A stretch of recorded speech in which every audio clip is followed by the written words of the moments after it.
ನಾನು ಇದನ್ನ ರಿಪೀಟ್ ಮಾಡಲ್ಲ ಅನ್ನುವಂಥದ್ದನ್ನ, ಬಟ್ ಅವರು ಪದೇ ಪದೇ ಅದೇ ಪ್ಯಾಟ್ರನ್ನ ರಿಪೀಟ್ ಮಾಡಿರೋದು ನಿಮ್ಮ ಮನಸ್ಸಿಗೆ ತುಂಬ ಹರ್ಟ್ ಆಗಿದೆ.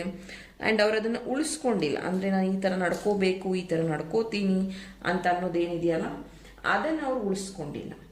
ಆ್ಯಂಡ್ ತುಂಬ ಸತ್ಯಗಳನ್ನು ನಿಮ್ಮಿಂದ ಮುಚ್ಚಿಟ್ಟಿದ್ರು. ಆ್ಯಂಡ್ ಅವರೂ ಸಹ ಇನ್ನೂ ನಿಮ್ಮ ಹತ್ರ ಅದನ್ನು ಶೇರ್ ಮಾಡ್ಕೊಂಡಿಲ್ಲ. ಆ್ಯಂಡ್ ಕೆಲವೊಂದು ವಿಷಯಗಳನ್ನು ನಿಮಗೆ ಹೇಳಲೇಬಾರ್ದು ಅನ್ನೋದನ್ನು ಅವರು ನಿರ್ಧಾರ ಮಾಡಿರುವಂಥದ್ದು.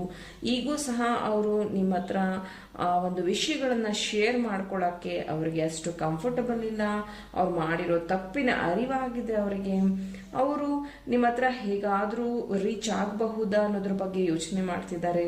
ನಿಮ್ಮನ್ನು ಹೆಂಗೆ ಕಾಂಟ್ಯಾಕ್ಟ್ ಮಾಡೋದು, ಅಥವಾ ನಿಮ್ಮ ಹತ್ರ ಎಲ್ಲ ಇಲ್ಲಿ ಕ್ಲೋಸ್ಡ್ ಐಸ್ ಅಥವಾ ಫೇಸ್, ಇಲ್ಲಿ ಫೇಸ್ ಡೌನ್ ಇದೆ, ಇಲ್ಲಿ ಫೇಸ್ ಆ ಕಡೆ ನೋಡ್ತಾ ಇರೋದಿದೆ, ಇಲ್ಲಿ ಕ್ಲೋಸ್ಡ್ ಐಸ್ ಇದೆ.